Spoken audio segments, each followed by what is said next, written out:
투자의 신이라고 불리는 워렌 버핏이 드디어 은퇴를 선언을 했습니다. 월가의 수많은 CEO들이 이 소식을 듣고 앞다투어 찬사들을 보냈습니다. 버핏 같은 사람은 다시 없을 겁니다. 워렌 버핏은 미국의 가장 좋은 면을 대표하는 사람이었습니다. 버핏이 처음부터 대단한 인물은 아니었겠죠. 생애 최초의 주식을 사는데요. 그런데 주가가 조금만 떨어지자 아주 너무 무서워서 팔아버린 아주 귀여운 친구였습니다. 유사남 유튜브에 오신 걸 환영합니다. 버핏동 이야기 먼저 여러분들이랑 같이 나눠보도록 하겠습니다. 자, 이거 진짜 생각보다 충격적이었죠? 투자의 신이라고 불리는 워렌 버핏이 드디어 은퇴를 선언을 했습니다. 오늘 이 소식을 들은 많은 분들이 묘한 감정에 빠졌을 거다라고 생각을 하는데요. 이제 뭐랄까요? 진짜 투자의 한 시대가 가는 느낌이구나라고 생각이 좀 들었는데, 실질적으로 월가의 수많은 CEO들이 이 소식을 듣고 앞다투어 찬사들을 보냈습니다. 애플의 CEO 팀 쿡은 이렇게 얘기했는데, 버핏 같은 사람은 다시 없을 겁니다. 저를 포함한 수많은 사람들이 그의 지혜에서 영감을 얻었습니다. JP모건의 회장 제이미 다이먼은 더 멋진 말을 했어요. 워렌 버핏은 미국 자본주의와 미국의 가장 좋은 면을 대표하는 사람이었습니다. 근데 여러분들, 이런 버핏이 처음부터 대단한 인물은 아니었겠죠. 당연히 워렌 버핏 같은 경우는요, 1930년에서 미국 오마하, 아주 작은 도시에서 태어난, 아무도 모르는 도시에서 태어난 이제 버핏은 그저 껌 팔고 동전을 줍던 평범한 꼬마였죠. 바로 11살 때 생애 최초의 주식을 사는데요. 11살 때 좀 생애 최초의 주식을 산다는 게 평범하지는 않지만, 그런데 주가가 조금만 떨어지자 아주 너무 무서워서 팔아버린 아주 꼬맹이 같은 아주 귀여운 친구였습니다. 근데 재미난 건 버핏은 이런 일화도 평범하게 지나가지 않고 평생 그날을 후회하면서 이렇게 다짐을 하죠. 절대 돈을 잊지 말자. 그게 첫 번째 원칙이고, 두 번째 원칙은 절대 이 원칙을 잊지 말자라고 하면서 바로 전설은 아니지만 레전드의 시초가 되는 사건이 바로 이 11살 때의 주식을 손해본 사건이다라고 할 수 있을 것 같은데요. 자, 그렇다면 이런 평범한 소년이 어떻게 세계 최고의 투자자가 되었을까요? 이제 바로 비밀은 벤저민 그레이엄이라는 스승과의 만남이었다라고 해요. 이제 20살의 버핏이 그레이엄 덕분에 진짜 투자를 배우게 됐습니다. 그리고 그 당시에 그레이엄의 투자법은 지금이야 우리가 지표를 많이 쓰지만 아주 간단하긴 했어요. 싸게 사서 가치가 오르면 팔아라. 재무제표, 돈을 얼마나 갖고 있는지를 보고 거기에 대비해서 싸다면 구매해라 라는 말을 한 사람이 바로 이 벤자민 그레이엄이라는 사람이에요. 근데 문제는 버핏은 벤자민 그레이엄이 아니에요. 다시 말씀드리지만 투자자들은 사실 원래 다들 투자 성향이 다른데, 워렌 버핏이 벤자민 그레이엄을 너무 맹신한 나머지 아주 실수를 한 게 하나가 있습니다. 바로 낡은 섬유회사 버크셔 해서웨이를 덜컥 인수를 합니다. 자, 여러분들이 지금 버크셔 해서웨이를 생각하면 투자자들을 생각하지만, 여러분들 버크셔 해서웨이는 원래 투자회사가 아니었어요. 보험회사가 아니었습니다. 자, 그럼 뭐 하는 회사였냐? 바로 낡은 섬유회사였습니다. 이게 이 섬유회사 같은 경우는 원래 버핏이 하는 그 어떤 일과도 연관이 없었는데, 워렌 버핏이 이거 가격이 너무 싼데 하고 그냥 덜컥 사버린 회사였단 말이에요. 한마디로 이게 돈 먹는 하마였습니다.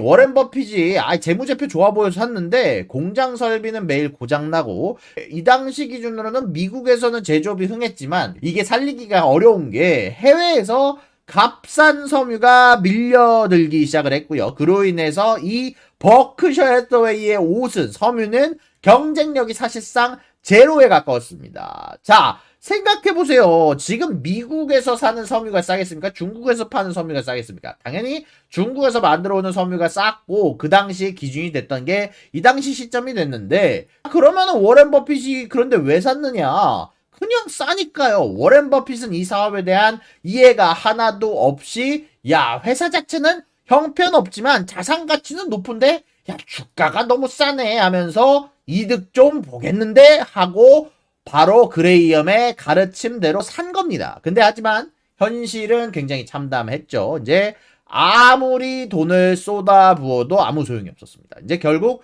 버핏은 후에, 이 시간이 지난 후에 이런 얘기를 남기게 되게 되는데, 자, 싸다고 무조건 좋은 게 아니다. 나쁜 기업을 싸게 사는 것보다는 좋은 기업을 적정한 가격에 산 게 훨씬 낫다라는 걸 알았다라고 나중에 후에 회상을 하기도 했는데, 자, 결국 버핏은 스스로 깨달았죠. 내가 이해하지 못하는 사업에는 절대로 투자하지 말아라. 자, 이게 지금에도 이어지게 되면서 비트코인에도 투자를 하지 않고 뭐 아이온큐나 테슬라 등등 워런 버핏이 내가 그 사업에 대한 기본적인 백그라운드와 이해가 없다라면은 사지 않는 게 정답이다. 내가 이해하지 못하는 사업에는 절대로 투자하지 말자라고 이해를 하게 된, 어떻게 보면은 버크셔 해서웨이의 기초 이념을 세우는데 가장 중요한 역할을 했다라고 이야기가 나오게 되는데요. 자, 그렇다면은 결국 이 회사는 답이 없다. 이 회사는 이름만 멋있을 뿐이지 답이 아니라는 걸 깨달은 버핏은 그 다음에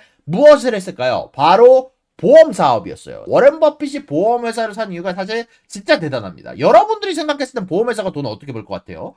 보험 회사가 여러분들이 보험료를 내면 회사가 이 보험료만 받아서 돈을 벌까요? 아니죠. 보험료를 내면 의외로 여기에다가 거의 한 7, 80%, 90% 정도를 여러분들에게 돈을 돌려줘야 된다라는 법이 있습니다. 사실 정해진 비율이 있어요. 그렇지만 이 버크셔 해서웨이 혹은 보험회사가 중요한 거는요, 여러분들이 보험료를 내면은 회사가 여러분들에게 보험료를 바로 돌려줍니까? 아니잖아요. 보험료를 내면 그 돈이 누군가한테 바로 가지 않습니다. 이 현금을 가지고 보험회사는 오랜 기간을 투자를 하는 거예요. 공짜에 가까운 투자금이나 빌린 돈을 미리 확보하는 거죠. 버핏은 바로 이걸 불러서 부동자금, 플로트라고 불렀었는데요. 워렌 버핏이 이렇게 얘기를 했습니다. 보험회사는 결국 엄청난 현금을 아주 낮은 비용으로 빌리는 사업입니다. 이 현금만 잘 굴리면 우리가 수익을 폭발적으로 증가시킬 수 있습니다. 자, 이게 다른 말로 뭐죠? 레버리지. 아주 싸게 돈을 안정적으로 빌릴 수 있는 레버리지를 결국에는 보험회사의 사업으로 전환시킨 거예요. 자, 그래서 이게 1967년 그는 내셔널 인데미니티라는 보험회사를 시작으로 우리가 아주 유명하게 알고 있는 가이코라는 회사, 참고로 이 회사는 보험회사로서 리뷰가 진짜 안 좋긴 한데 어쨌건 가이코까지 인수하면서 어마어마한 현금을 확보하게 됐고요. 그리고 이렇게 사업을 전환하던 중 지금은 돌아가신 그의 평생 동반자 찰리 먼거가 만나게 되게 됩니다. 그리고 이 찰리 먼거가 아주 중요한 말을 던지죠. 사실 어떻게 보면 이렇게 보험회사를 통해서 그냥 아무데나 투자할 수도 있겠지만 이때 찰리 먼거가 워렌 버핏의 오른팔이 됐을 수 있었던 이유는 바로 아까 제가 말씀드렸던 워렌 버핏의 회고록에서 나온 이야기. 자, 워렌 싼 주식만 보지 마세요.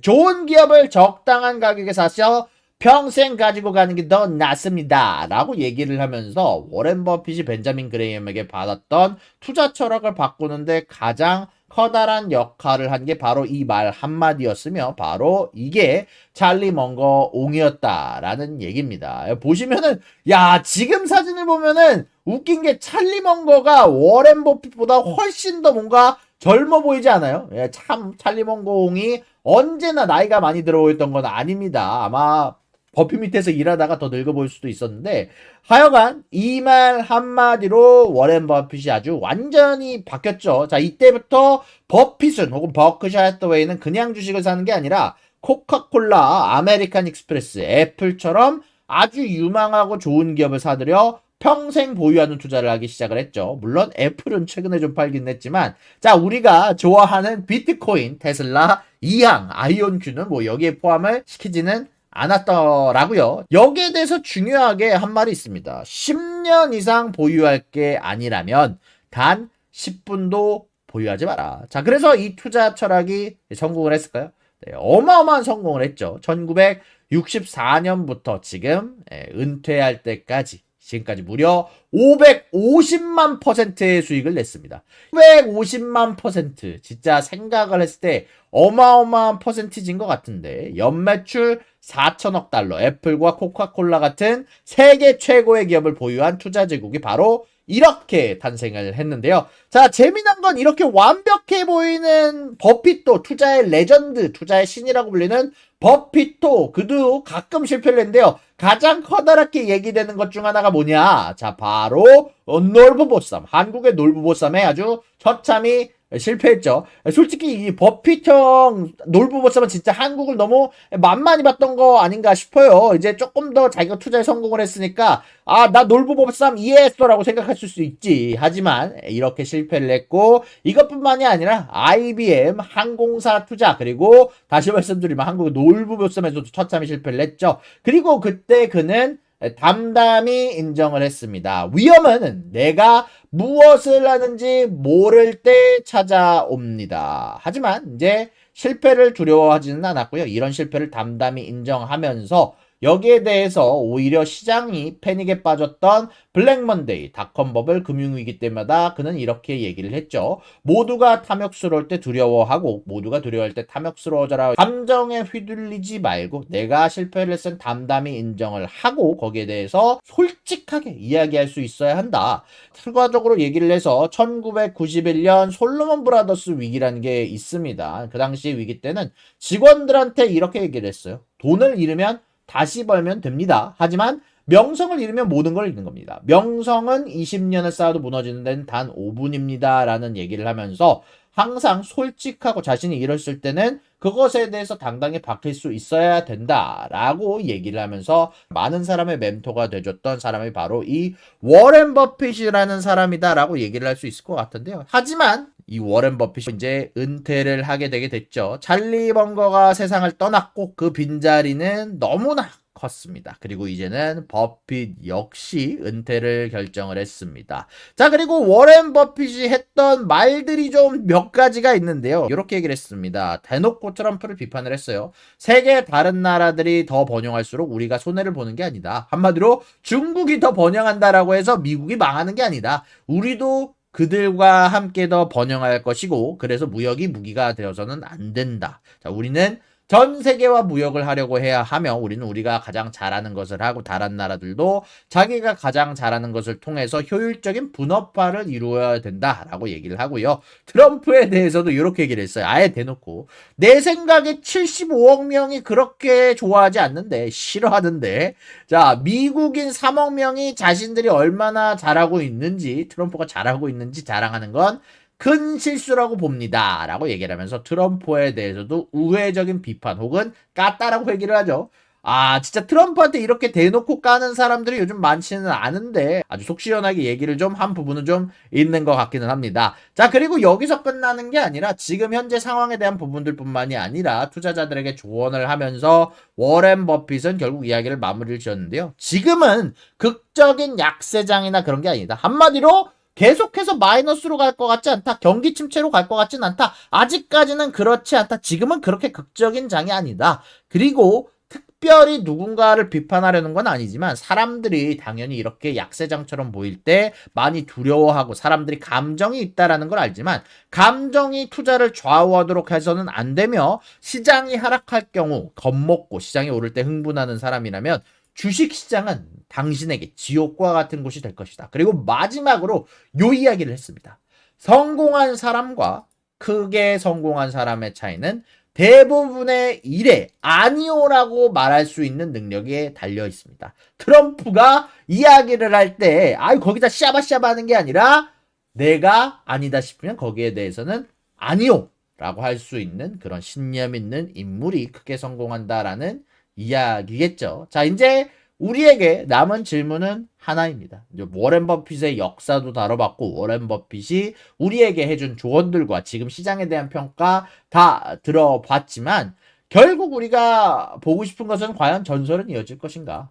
과연 워렌 버핏의 이야기, 이 어마어마한 레전드, 과연 이 거대한 짐들을 후계자 그렉 아벨이 이어받을 수 있을 것인가? 62세 그렉 아벨은 버핏과 에너지 사업을 키우며 함께 이제 신뢰를 얻은 인물이고 버핏의 낙관주의를 이어갈 거라지만 사실 쉽지는 않을 거다라고 생각을 합니다. 하지만 뭐 여러분 결국 투자는 사람을 믿고 하는 거죠. 버핏의 새로운 선택을 밀어보는 것도 나쁘지 않을 것 같고요. 그리고 앞으로 어떻게 변화해 가는지 새로운 시대, 새로운 선택, 새로운 사람 과연 여러분들은 어떤 선택을 하실 것인가 한번 이야기를 들어보는 것도 좋다라고 생각은 좀 들 것 같습니다. 월스트리트의 평가, 그레가벨에 대한 이야기를 한번 더 얘기를 해보도록 할게요. 자, 그레가벨 같은 경우는요, 워렌 버핏의 버크셔 해서웨이 후계자로 낙점이 됐죠. 오늘 기준으로 사실 버핏의 후계자가 여러 명이 언급이 됐었는데 그중 가장 이야기가 많이 됐던 게 그레가벨이기도 했었는데, 자, 여기에 대해서 키프 브루엣이 얘기를 하기를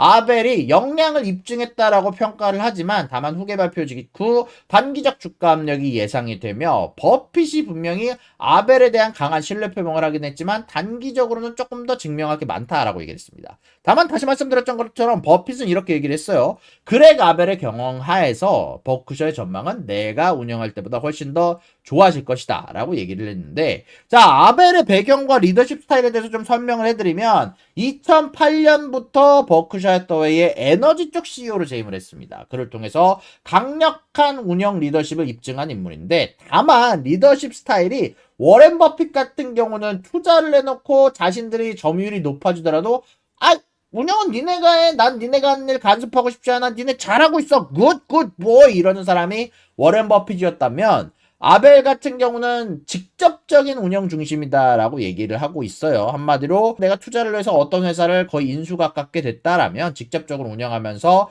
효율화를 원한다라는 인물이라는 거죠. 여기에 대해서 업계 평가는 근면하며 조용하고 매우 영리하다. 그리고 버크셔의 기업 문화에 깊이 뿌리를 내렸다. 그리고 아벨의 강점은 주식 성장보다는 직접 운영을 하는, 직접 기업을 운영하는 CEO의 운영의 능력에 있으며 이는 버크셔의 투자 중심에서 운영 중심으로 가려는 의도와도 부합한다라고 얘기를 하기도 했었는데, 자, 여기에 대해서 일단 버크셔 쪽에서의 실적이 중요하겠죠. 결국 실적을 낸 사람이냐 아니냐.